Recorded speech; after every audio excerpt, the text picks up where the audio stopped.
అన్నాడు, ఎడారిలో నదులను మనకి పారచేయుచున్నాను అని. మన జీవితం ఒక ఎడారిలా ఉన్నా కూడా ఆ యొక్క నదిని పారచేయబోతా అన్నాడు.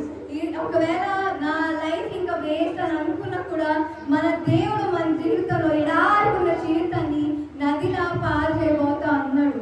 మన జీవితము అనేక ఒక నది ఇక్కడ నుంచి అక్కడ ప్రవహిస్తూ ఉందనుకోండి, ఒక్కరికి అది ప్రయోజనకరంగా ఉంటుందా?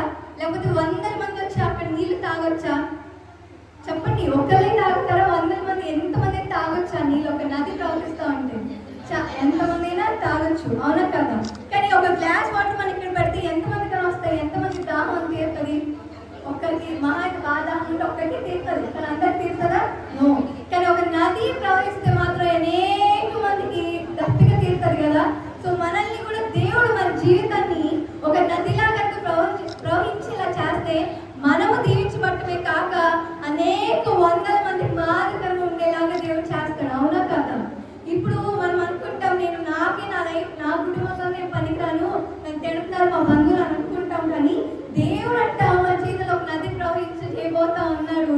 అలాగంటే మనల్ని మారిస్తే మనకే కాదు, మన వెనకాల ఉన్న అనేక మందికి మన మాదిరి కలిగేలా దేవుడు చేయబోతా ఉన్నాడు. కాకపోతే ఈ వాగ్దానం మనం చూసినప్పుడు నా జీవితంలో జరుగుతుందా అని అనుకోకుండా మనం కనుక దేవుడిని నమ్మితే డెఫినెట్లీ మన జీవితంలో దేవుడు చేస్తూ ఉంటాడు. ఇంకొక మాట నేను చెప్తాను. హెచ్కేఎల్ గ్రంథము 36వ అధ్యాయము 26వ వచనం.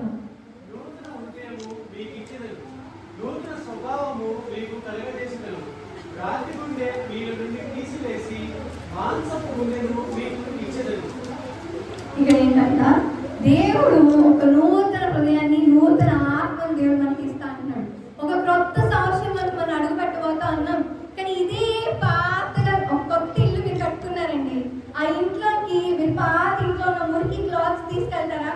పాడైపోయిన మసగుడ్డలు తీసుకెళ్తారా? ఇంటికి తీసుకెళ్తారు? నో. ఎందుకు కొత్త మంచి ఇల్లు కొనుక్కున్నాము, మళ్ళీ ఈ మురికి పడినవి ఎందుకు కొత్త ఇంట్లోకి తీసుకెళ్దాం అని చెప్పి ఆలోచించరా? ఇంకా కొంతమంది అయితే కొత్త ఫర్నిచర్ కొంటారు, కొత్త కర్టెన్స్ అన్ని కొత్త వేస్తాం. ఎందుకు? కొత్త ఇంట్లోకి వెళ్దాం, మళ్ళీ పాత ఎందుకు అని. మరి మనం కూడా కొత్త సంవత్సరంలోకి అడుగు పెడుతున్నాం కదా, మరలా ఎందుకు? మన పాత జీవితంలో ఇప్పుడు ఏమన్నా మన మైనసెస్ ఉన్నాయేమో. ప్రతి ఒక్కరిలో ఏ ఒక్కరు కూడా పర్ఫెక్ట్ కాదు. ప్రతి ఒక్కరు పాపం చేసిన వారే. ఈ వేదం ఏం లేదు, కానీ మనం అందరూ పాపం చేసిన వారమే. కానీ మన స్వభావము ఇప్పుడు ఎలా అయితే ఉందో ఏమో, ఇయర్ మనం ఎవరైనా బాధపడుతూ ఉన్నామేమో, లేకపోతే అసూయ కలిగిన మనసు మనలో ఉందేమో, లేకపోతే పాపము ఆలోచన మన బ్రెయిన్ లో ఉంటా ఉందేమో, అదే స్వభావాన్ని కొత్త సంవత్సరంలో కూడా తీసుకెళ్తామా? అది మురికి పడిపోయిన హృదయం కదా. దేవుడు మెచ్చుకునే హృదయం అది? నో, దేవుడు మెచ్చడు. మనము కనుక ఇప్పుడు కొత్త సంవత్సరంకి ఎంటర్ అవ్వబోతున్నాం కదా, మన జీవితంలో ఉన్న పాత స్వభావాన్ని, మన పాత మురికి హృదయాన్ని ఇప్పుడే కనుక మనము దేవుడు పాదం చెంత దేవా నేను విడిచిపెడతానయ్యా, ఇక్కడ నుంచి నేను నూతన హృదయం కలిగి ఉంటాను, నీ ఆత్మ నాకు ఇవ్వు, నీ హృదయం నాకు ఇవ్వు, నీ స్వభావాన్ని నాకు ఇవ్వు అని కనుక మనం దేవుడిని అడిగి మనం ఎంటర్ అవ్వాలి. ఇప్పుడు ఏం చేయాలంటే మనం కొత్త సంవత్సరానికి అడుగు పెడుతున్నప్పుడు, దేవా నాలో కొత్త ఆత్మను పెట్టు. నేను ఇప్పటి వరకు ఏదైనా పాపం చేస్తున్నానేమో, లేకపోతే మందిరానికి ఆలస్యం వస్తానేమో. మనం దేవుడికి ఏం ప్రయారిటీ ఇవ్వాలి? ఫస్ట్ ప్రయారిటీ మనము మన భర్తలకో, లేకపోతే మన బంధువులకో, లేకపోతే మన ఫ్రెండ్స్కి కాదు కానీ ఇవ్వాల్సిన ఎవరికి ఇవ్వాలి? దేవుడికి ఇవ్వాలి. మనము దేవుడు అంటే చాలు, మన పక్కన మన పనులన్నీ పక్కన పెట్టి దేవుని పని చేయడానికి మనం ముందుకు రావాలి.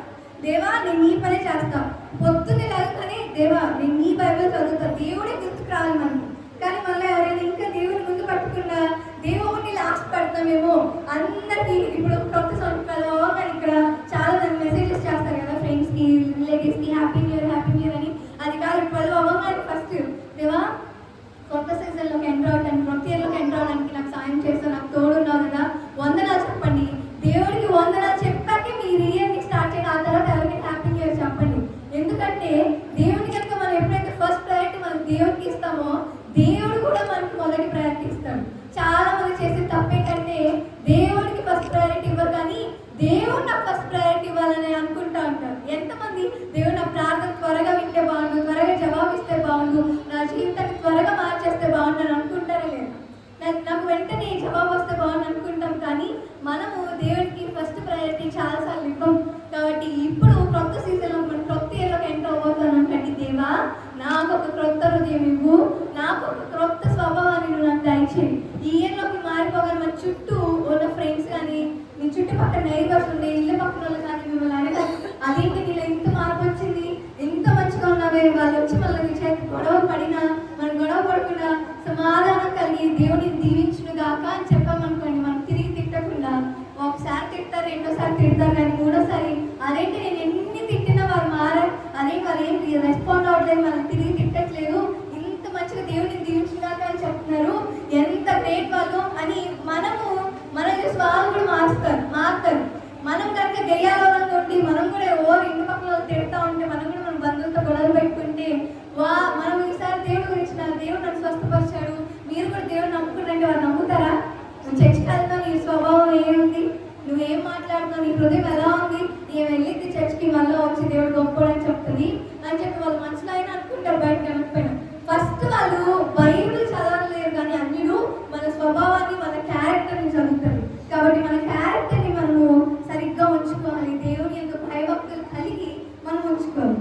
అయితే ఇప్పుడు వరకు నేను కొత్త సంవత్సరానికి వెళ్ళాలంటే ఏం కావాలో చెప్పాను కదా, 2 మాటలు చెప్పాను, గుర్తున్నాయా?